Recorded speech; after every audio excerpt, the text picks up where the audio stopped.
കമ്പനിയുടെ business profile നോക്കിയാലും അത് പ്രവർത്തിക്കുന്ന വ്യവസായ മേഖലയിലെ വിപണി വിഹിതം പരിഗണിച്ചാലും കമ്പനിയുടെ വാർഷിക വിറ്റവരവും ലാഭവും ഒക്കെ കണക്കിലെടുത്താലും ലിസ്റ്റഡ് കമ്പനി എന്ന നിലയിൽ മാർക്കറ്റ് ക്യാപിറ്റലൈസേഷൻ താരതമ്യം ചെയ്താലും പെന്നി സ്റ്റോക്ക് എന്ന ഗണത്തിലേക്ക് സുസ്ലോൺ എനർജി ഓഹരി ഉൾപ്പെടുത്താനാകില്ല. എന്നിരുന്നാലും താരതമ്യേന ചെറിയ നിക്ഷേപത്തിൽ നിന്ന് പോലും കൂടുതൽ എണ്ണം ഓഹരികൾ സ്വന്തമാക്കാനും അതുവഴി വളരെ വലിയ ആദായം ഭാവിയിൽ നേടാനുള്ള സാധ്യതയുമാണ് തീരെ താഴ്ന്ന വിപണിയിലുള്ള സുസ്ലോൺ എനർജി ഓഹരിയിലേക്ക് സാധാരണക്കാരുടെ റീറ്റെയിൽ നിക്ഷേപം വലിച്ചടിപ്പിക്കുന്നത്. തുടർച്ചയായ നഷ്ടത്തിൽ നിന്നും കമ്പനി കരകയറുകയും സമീപകാലത്ത് പുറത്തെടുത്ത മികച്ച സാമ്പത്തിക പ്രകടനവും അതുവഴി ഓഹരിയിൽ പ്രകടമായ കുതിപ്പുമൊക്കെ കണ്ടപ്പോഴാണ് റീറ്റെയിൽ നിക്ഷേപകർ തങ്ങളുടെ പോർട്ട്ഫോളിയോയിലേക്ക് സുസ്ലോൺ ഓഹരിയെ കൂടുതലായി ഉൾപ്പെടുത്തിയത്.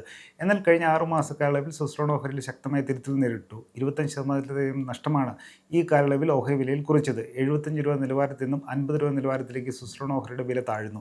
അതേസമയം ഏവരും പുതിയൊരു വർഷത്തിലേക്ക് കടക്കാൻ തയ്യാറെടുക്കുകയാണ്. ഈ ഒരു പശ്ചാത്തലത്തിലാണ് നിരവധി മുൻനിര ബ്രോക്കറേജ് സ്ഥാപനങ്ങൾ സമീപഭാവിയിലേക്ക് സുസ്ലോൺ ഓഹരിയുള്ള സാധ്യതയിൽ പങ്കുവെക്കുന്ന റിസർച്ച് റിപ്പോർട്ടുകൾ പുറത്തുവിട്ടത്. സമീപഭാവിയിൽ 60% വരെ മുന്നേറ്റത്തിനുള്ള സാധ്യതയെക്കുറിച്ചാണ് 3 പ്രമുഖ ബ്രോക്കറേജ് സ്ഥാപനങ്ങളുടെ ലിസ്റ്റുകൾ സുസ്ലോൺ ഓഹരിയിൽ പങ്കുവച്ചിരിക്കുന്നത്. ഇതിൻ്റെ കൂടുതൽ വിശദാംശങ്ങൾ നോക്കാം. ആദ്യം സുസ്ലോൺ എനർജിയുടെ പശ്ചാത്തലം. കാറ്റിൽ നിന്നും വൈദ്യുതി ഉൽപ്പാദിപ്പിക്കാൻ സഹായിക്കുന്ന ജനറേറ്ററുകളും ഇതുമായി ബന്ധപ്പെട്ട ഉപകരണങ്ങളുടെ നിർമ്മാണത്തിലും ഈ സംവിധാനങ്ങളുടെ ഇൻസ്റ്റലേഷൻ വർക്കുകളിലും ശ്രദ്ധയൂന്നിയിരിക്കുന്ന പുനരുപയോഗ ഊർജ്ജ മേഖലയിൽ നിന്നുള്ള മുൻനിര കമ്പനിയാണ് സുസ്ലോൺ എനർജി ലിമിറ്റഡ്. 6 ഭൂഖണ്ഡങ്ങളിലെ 20ഓളം രാജ്യങ്ങളിൽ ക്യാപിറ്റൽ ഗുഡ്സ് സെക്ടറിൽ നിന്നുള്ള ഈ മിഡ് ക്യാപ് കമ്പനിക്ക് ബിസിനസ് സാന്നിധ്യം അറിയിക്കാൻ സാധിച്ചിട്ടുണ്ട്. ആഗോളതലത്തിൽ 13,200ലധികം വിൻഡ് ടർബൈൻ ജനറേറ്ററുകൾ ഇതിനകം സ്ഥാപിച്ചു കഴിഞ്ഞു. ഇതിലൂടെ 21,300ലധികം മെഗാവാട്ട് വൈദ്യുതി ഉൽപ്പാദിപ്പിക്കുന്നതിനുള്ള പ്രവർത്തനശേഷിയും സുസ്ലോൺ എനർജി കരസ്ഥമാക്കിയിട്ടുണ്ട്. ഇതിൽ 15,000-ലേറെ മെഗാവാട്ട് വൈദ്യുതിയും ഇന്ത്യയിൽ സ്ഥാപിച്ചിട്ടുള്ള കാറ്റാടിപ്പാടങ്ങളിൽ നിന്നും ഉൽപ്പാദിപ്പിക്കുന്നതാണ് എന്നതും ശ്രദ്ധേയം. രാജ്യത്തെ വിൻഡ് ടർബൈൻ ജനറേറ്റർ വിപണിയിൽ 30% വിഹിതം സ്വന്തമാക്കാനും സുസ്ലോൺ എനർജിക്ക് സാധിച്ചിട്ടുണ്ട്.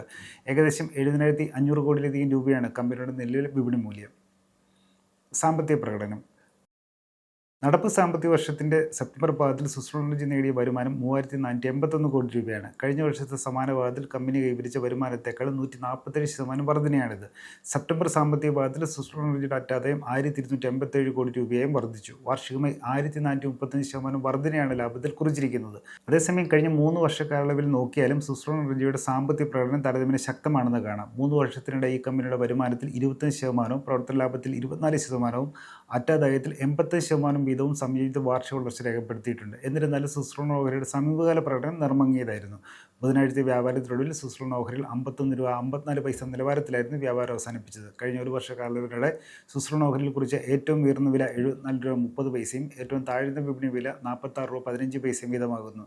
കഴിഞ്ഞ ഒരു മാസത്തിനിടെ സുസ്ലോൺ ഓഹരിയിൽ 10% തിരുത്തൽ രേഖപ്പെടുത്തി. പോസിറ്റീവ് ഘടകങ്ങൾ.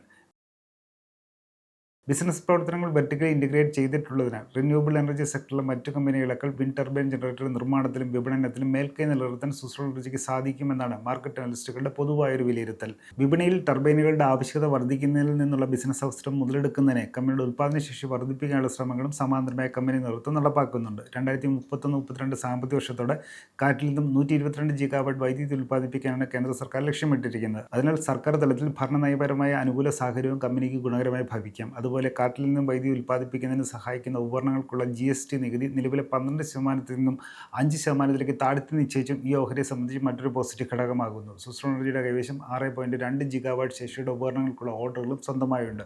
ചുരുക്കത്തിൽ വ്യാവസായികവും നയപരവുമായ അനുകൂലാവസ്ഥയ്ക്കൊപ്പം കമ്പനിക്ക് മികച്ച സാമ്പത്തിക പ്രകടനം കാഴ്ചവെക്കാനും സാധിക്കുന്നുണ്ടെങ്കിൽ സുസ്ലോൺ എനർജിയുടെ ഭാവിയും ശോഭനമാകാമെന്നാണ് മാർക്കറ്റ് അനലിസ്റ്റുകൾ സൂചിപ്പിക്കുന്നത്. ഓഹരി എവിടെയാകും? പ്രമുഖ ആഭ്യന്തര ബ്രോക്കറേജ് സ്ഥാപനമായ Anand റാട്ടി shares and stock brokers പുറത്തിറക്കിയ റിസർച്ച് റിപ്പോർട്ടിൽ സുസ്ലോൺ ഓഹരിയിൽ ഇപ്പോഴത്തെ വിലയിൽ നിന്നും 60% മുന്നേറ്റമാണ് പ്രതീക്ഷിക്കുന്നത്. ഇതനുസരിച്ച് സമീപഭാവിയിൽ ഓഹരിയുടെ വിപണി വില 82 രൂപ നിലവാരം വരെ കുതിക്കാമെന്നാണ് Anand റാട്ടി shares and stock ബ്രോക്കേഴ്സിൻ്റെ research റിപ്പോർട്ടിൽ സൂചിപ്പിച്ചിട്ടുള്ളത്.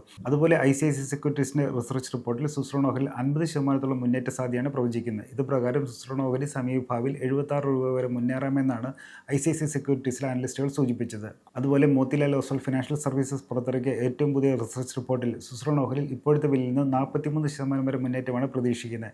ഇതനുസരിച്ച് സമീപഭാവിയിൽ ഓഹരിയുടെ വിപണി വില 74 രൂപ ഉയരാമെന്നാണ് മോത്തിലാൽ ഓസ്വാൾ ഫിനാൻഷ്യൽ സർവീസസിൻ്റെ റിസർച്ച് റിപ്പോർട്ടിൽ സൂചിപ്പിച്ചിട്ടുള്ളത്.